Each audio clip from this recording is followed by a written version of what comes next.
अस्सलाम वालेकुम and welcome to my YouTube channel. Guys, आज हम बात करेंगे डेटाबेस मैनेजमेंट सिस्टम में ऑल्टर कमांड्स की। ऑल्टर कमांड्स हम क्यों यूज करते हैं डेटाबेस मैनेजमेंट सिस्टम में? अब सपोज कीजिए कि आपके पास एक टेबल बना हुआ है डेटाबेस में, RDBMS में, और आप उस टेबल के अंदर किसी एक कॉलम को या तो ऐड करना चाह रहे हैं, या आप उस कॉलम को रीनेम करना चाह रहे हैं, या फिर उसकी डेटा टाइप को आपने चेंज करना है। ठीक है। या इसके अलावा आप जो है उसकी डेटा उसके अंदर कोई कंस्ट्रेंट को ऐड करना चाह रहे हैं। तो ये सब काम करने के लिए आप क्या कर सकते हैं? आप ऑल्टर की कमांड को यूज कर सकते हैं। अच्छा, ये कौन सी कमांड है? ये एक DDL कमांड है, डेटा डेफिनेशन लैंग्वेज में ये वाली कमांड आपकी आती है। ठीक है। तो सबसे पहले देख लेते हैं सिंटैक्स क्या होता है इसका।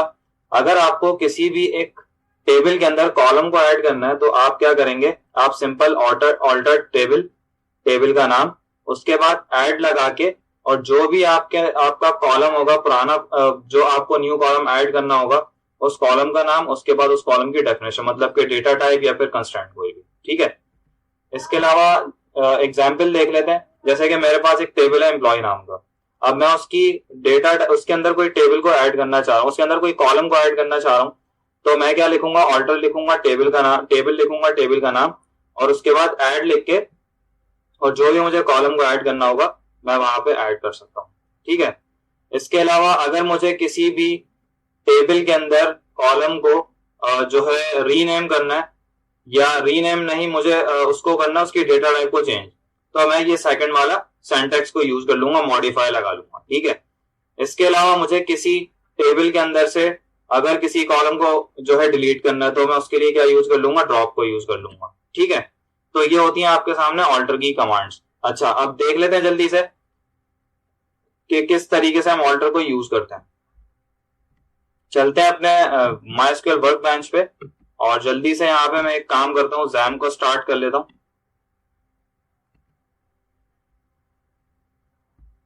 जैम को मैंने स्टार्ट किया, इसमें से MySQL को मैंने स्टार्ट कर लिया। सेकंड मेरा जो है MySQL वर्क बेंच को मुझे स्टार्ट करना है, जिसमें मैं अपना काम कर रहा हूँ। MySQL वर्क बेंच क्या है मैंने फर्स्ट वीडियो में अपनी बताया हुआ है, तो आप लोग से गुजारिश है, अगर आप लोगों को जो है इसके बारे में नहीं पता तो आप मेरी फर्स्ट वीडियो लेक्चर देख सकते हैं। ठीक है। अच्छा, जल्दी से आ जाते हैं। और हमारे पास जो है एक डेटाबेस मौजूद है जिसको मैंने अली के नाम से बनाया था, और इसके अंदर, इस डेटाबेस के अंदर मेरे पास टेबल मौजूद है जो कि मैंने एम्प्लॉय नाम से बनाया था, और सेकंड मैंने ऑफिस नाम से बनाया था।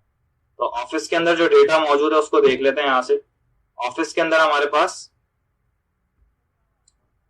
डेटा, एक बार देख लेते हैं जरा एम्प्लॉय के अंदर। ये रहा, एम्प्लॉय के अंदर मेरे पास डेटा मौजूद है। ठीक है। अच्छा, अब देख लेते हैं कि एम्प्लॉय के अंदर जो डेटा है हमारे पास, फॉर एग्जांपल, अब डेट ऑफ बर्थ के बाद मुझे यहाँ पे चाहिए कॉलम एज के नाम से। ठीक है। तो उसको किस तरह से हम ऐड करेंगे? जल्दी से यहाँ पे चलते हैं और ऑल्टर की कमांड चलाते हैं, ऑल्टर, उसके बाद टेबल, टेबल का नाम क्या है मेरे पास? EMP। सही है। अच्छा, उसके बाद मुझे क्या करना है? मुझे अपने कॉलम का नाम देना है, जो भी कॉलम मुझे ऐड करना है। अब कॉलम का नाम क्या है? एज। और एज के बाद जो उसके अंदर मुझे डेटा टाइप को यूज करना है, एंट, और कोई कंस्ट्रेंट, जो भी मुझे कंस्ट्रेंट यूज करना है। तो कंस्ट्रेंट मैं यहाँ पे यूज कर लेता हूँ, नॉट नल। अच्छा, एरर क्यों दे रहा है? क्योंकि मैं यहाँ पे लिखना भूल गया हूँ ऐड। ठीक है। तो इस तरह से क्या होगा? आपका कॉलम ऐड हो जाएगा। कंट्रोल एंटर करते हैं। अच्छा, कमांड नहीं चली क्योंकि मैंने डेटाबेस को यूज तो लिखा ही नहीं, तो मैं लिख लेता हूँ यूज, डेटाबेस का नाम क्या है? अली। Control enter. अब ये कमांड चलाते हैं। देखें, ये वाली कमांड रन हो गई। अब जल्दी से यही वाली कमांड को दोबारा एग्जीक्यूट कर लेते हैं, तो देखें एज का मेरे पास कॉलम आ चुका है। ठीक है। अच्छा, अब फॉर एग्जांपल मुझे इस एज के कॉलम को क्या करना है? इसको मुझे करना है रीनेम, या एक काम करते हैं, हम इसकी डेटा टाइप को चेंज करते हैं। एंड के बजाय मैं इसको कर लेता हूँ वॉरकर। ठीक है। तो उसके लिए क्या करेंगे? Alter table EMP modify age int. Int को मैं करना चाह रहा हूं, इंट के अंदर अब मैं कुछ करना चाह रहा हूं। अच्छा, वायरकर नहीं कर रहा क्योंकि वायरकर में होती नहीं है एज, जो है मोस्टली इंट में ही होती है, इंटीजर में ही होती है। तो मैं इंट के आगे कुछ इसको कैरेक्टर्स दे देता हूं कि मुझे कितने कैरेक्टर्स एक्सेप्टेबल है, तो मैंने यहाँ पे जाके लिख दिया 2, ठीक है। और इसके अलावा नॉट नल, नॉट नल तो वैसे भी है, नहीं भी लिखे तो फर्क नहीं पड़ेगा। Control enter. कमांड हमारी क्यों नहीं चली, क्योंकि इसमें कुछ मसला दे रहा है, देख लेते हैं। नॉट लिख दिया था ना मैंने, तो नॉट हटा देता हूं और नॉट नल के बजाय मैंने यहाँ पे इसको एग्जीक्यूट किया और कमांड मेरी एग्जीक्यूट हो गई। यहाँ पे जाके कंट्रोल एंटर करते हैं तो एज हमारे पास है, ठीक है। अब मुझे कैसे पता चलेगा कि ये इंटीजर ऐड हुआ है या नहीं, तो एक काम कर सकता हूँ, 2 तरीके से हो सकता है, या तो मैं यहाँ से जाके देख लूं या फिर इस पे जाके डायरेक्ट क्लिक करूंगा, तो ये देखें यहाँ पे सारे इसके जो भी टेबल्स के अंदर जो मेरे कॉलम्स हैं वो सारे यहाँ पे आ जाएंगे, ठीक है। अच्छा, उसके बाद अब मुझे क्या करना है, मुझे इसका ऑर्डर चेंज करना है। मुझे चाहिए एज लास्ट में नहीं आए, नेम के बाद आ जाए, तो इसको क्या करेंगे, ऑल्टर टेबल EMP और एज मैंने लिखा तो मॉडिफाई ही रहने देते हैं, एज और आफ्टर नेम, ठीक है। और एज के साथ मुझे लिखना है इसमें इंट में मैंने दे दिया फॉर एग्जांपल 2 के बजाय या फिर 3 दे देते हैं। अच्छा जी, अब इसको कर लेते हैं कंट्रोल एंटर, ये हो गई एग्जीक्यूट। वापस जाके इसको एग्जीक्यूट कर लेते हैं, कंट्रोल एंटर, और देखें एज मेरी कहां पे आ गई, नेम के बाद आ गई, ठीक है। अच्छा, अब मुझे क्या करना है, अब फॉर एग्जांपल मुझे जो है डेट ऑफ बर्थ को DOB के बजाय मुझे इसको रीनेम करके लिखना है डेट ऑफ बर्थ पूरा, तो ऑल्टर टेबल EMP और उसके अलावा मुझे लिखना पड़ेगा चेंज DOB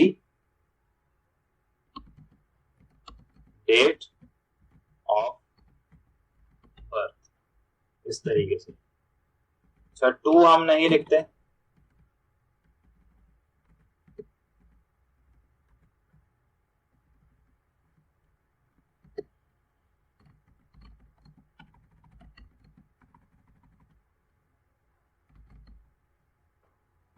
बल्कि इसको मैं डेट ही रहने देता हूं, ठीक है। इस तरीके से कंट्रोल एंटर, कमांड चल गई, देख लेते हैं जरा, कंट्रोल एंटर करते हैं तो ये देखें ये डेट ऑफ बर्थ मेरा रीनेम हो चुका है। अब उसके बाद मुझे क्या करना है, अब इसके अलावा मैं चाहता हूं कि इसमें से एज को क्या कर दूं, यहां से डिलीट कर दूं, तो मुझे डिलीट करने के लिए ऑल्टर की कमांड चलानी पड़ेगी, ऑल्टर टेबल EMP। इसके अलावा डिलीट करने के लिए क्या यूज करते हैं, ड्रॉप किसको करना है, एज, ठीक है। कंट्रोल एंटर, कमांड चली, देख लेते हैं एज ड्रॉप हुई है नहीं, वापस इस कमांड को एग्जीक्यूट करते हैं कंट्रोल एंटर करके, तो एज हमारा यहां से गायब हो चुका है, ठीक है। इसके अलावा जो है आपको अगर कमेंट करना है किसी भी एरिया को, तो कमेंट करने के लिए मैं आपको बता देता हूँ इन शॉर्ट के, यहाँ पे जाके आप डबल हाइफन लगा के और कमेंट इस तरीके से दे सकते हैं, ठीक है। तो ये आपकी हो गई ऑल्टर की कमांड्स जो कि डेटाबेस मैनेजमेंट सिस्टम में RDBMS में आप यूज करते हैं। नेक्स्ट वीडियो में मिलेंगे इंशाल्लाह कुछ नई कमांड्स के साथ, DDL कमांड्स के साथ। तब तक के लिए अपना ख्याल रखिएगा, अल्लाह हाफिज।